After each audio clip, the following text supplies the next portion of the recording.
Hello, I'm Christine Rue. I'm the Art Gallery Museums Manager with Aberdeen City Council. Hello, I'm Thomas Hamilton from Hoskins Architects, and I was one of the many architects who worked on the Aberdeen Art Gallery and Museum project. Hello, I'm Lyndsey Bowditch from Studioarc. I'm one of the directors and interpretation exhibition designers. Hello, I'm Helen Fothergill. I'm Head of Collections for the Art Gallery and Museums in Aberdeen City Council.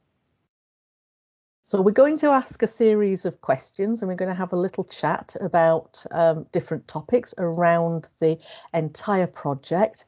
And I'm going to start by posing a question to the entire group here, and we're going to take a little turn in answering them, and we might come back to each individual, or we might just capture it all in one fell swoop. So, considering where you came into this project and where you became involved in this entire project, what did you personally want to get from the project as a result? And I'll start with Christine, please. Well, I came into the project in 2008, which was when we were doing a review of how the art gallery was performing. And at that point, I had a list of wants as long as my arm, which I think probably could be crystallized down to a couple of things. I wanted a building that functioned really well. Back in 2008, the roof leaked regularly. We actually had tarpaulin up on the roof to try and stop some of the leaks coming through. We had no passenger lift. Anybody wanting to get up to the first floor had to find one of the front of house team, go through to the back, go up in the goods lift and emerge in one of the galleries, and then find their way back down again if they needed to go to one of our 2 toilets. So those kind of physical things around the building were something that I really just wanted to be tackled and changed. And that was our starting point. But I think as we worked through those, we began to see that actually there was so much more we could do in terms of showing the collection and exhibiting it and making it more understandable for our visitors. So by the time we'd worked through all of that, I think for me it had come down to making the building better for the collections, better for the people that worked in it, and the people that visited it, better for the artists exhibiting, and I think really creating something that would have a longevity for the next generation. Thanks, Christine. What about you, Thomas? I guess my involvement in the project started just before it went in for planning. So that's probably about, I think it's maybe 7 or 8 years ago. So quite a while ago, and it was when I'd just returned to Hoskins actually. And I think what did we? I mean, I guess there was things that we wanted from the project, which had been informed by things that the client wants from the project. So we obviously wanted to create. Take the existing building, make it more understandable so people knew how to get their way around it.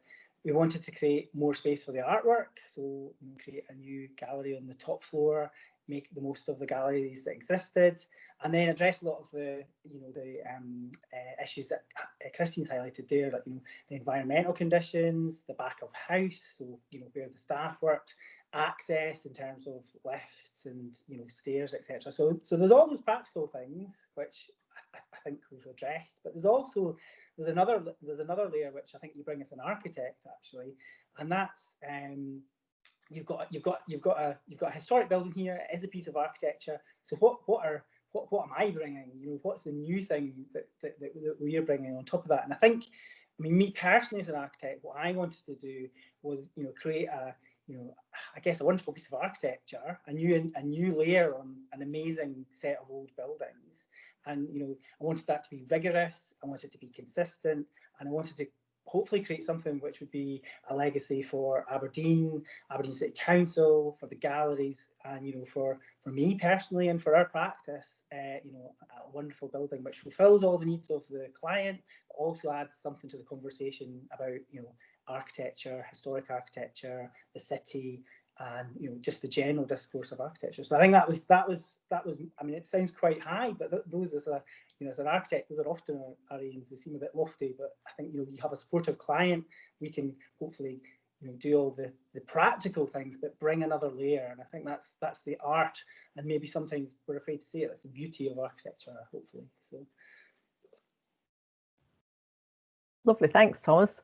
And Lyndsey, when did you become involved, and what did you want to get from the project? I think we were involved from about 2013, and for us it was a really exciting opportunity to work across the whole gallery, and that meant, I think, that from Studioarc's point of view we could tell a really cohesive story through the amazing art and the collections which the gallery has, but taking the visitors on a journey through that gallery was really fundamental. And I think all projects obviously have the audience at their heart, but at Aberdeen, one of the key factors was really trying to build and sustain audiences. So audience engagement for us was also really, really important, and that was something that we really wanted to imbue in the project. And I think as part of that, we took this very layered approach. So there was lots of different delivery methods, and that meant that we could try and engage and really reach across all different age groups, so from children to grandparents. That was quite fundamental.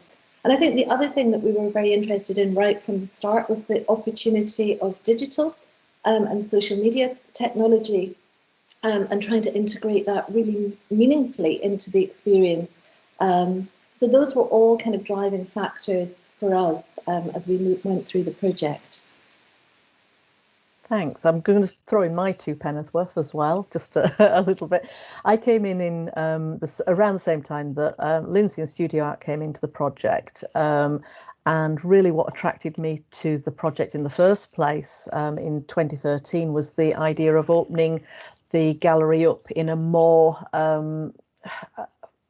sort of public-friendly way. I think that, on visiting the first time, it was quite a daunting building to enter. It's quite a serious building to enter, and I think one of the things that I wanted to get from the project was to break down some of those barriers between the collections and the building and the public. And what's really excited me throughout the entire project is finding ways to open up conversations with the public, but also conversations throughout the building. It sounds a little bit arty that way, but we talked early doors with yourself, Thomas, and Hoskins about opening up those vistas throughout the building, making communication and movement around the building so much easier. And then we followed that through with the work that Lyndsey and the Studioarc team did, and it was there, in our, I hope, our approach to the interpretation and the hands-on exhibits as well, just trying to break down some of those barriers for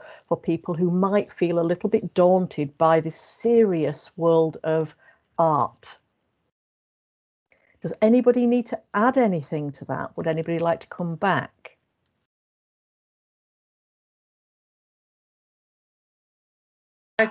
I mean, I think that I think it's really interesting to hear all these things. I know it's not the first time we've heard them, but I think for me, it's interesting that you touch upon those vistas. And actually, for me, that's one of the amazing things about going to the gallery now is those vistas. And that does a number of things for me. Is it makes the building more legible, but it actually creates connections between artworks. So there's the benefit of it being easier to understand where you are. It's just an amazing view, but then it allows you to see something in the foreground, see something in the in the foreground, and say, there's a connection here, and it allows you to make those connections. But necessarily, I don't know if they're entirely all curated, but sometimes those accidental kind of comparisons are they spark ideas, or So I quite enjoy that as well, actually, as an end user and as one of the architects as well. So that's what I'd add. I think as well for me, it's now with the end result, in a way, it's finding new places in the building. We can see it on plan. We've worked for years on plan and using elevations and drawings and you know, whilst the building was being created anew, it was a real bare bones situation, and you know, it was quite brutal at times. But actually, once everything's in, you do see these new vistas and these new views opening up. And I think even on the background that Christine has on her sort of Teams view at the minute, it's that view through into individual galleries or lovely windows into different spaces. And I think, you know, we make the most of a lot of it, but some of it, as you say, Thomas, is completely accidental. I'm sure it's all deliberate. I'm sure it's all been planned. It's good exhibition design.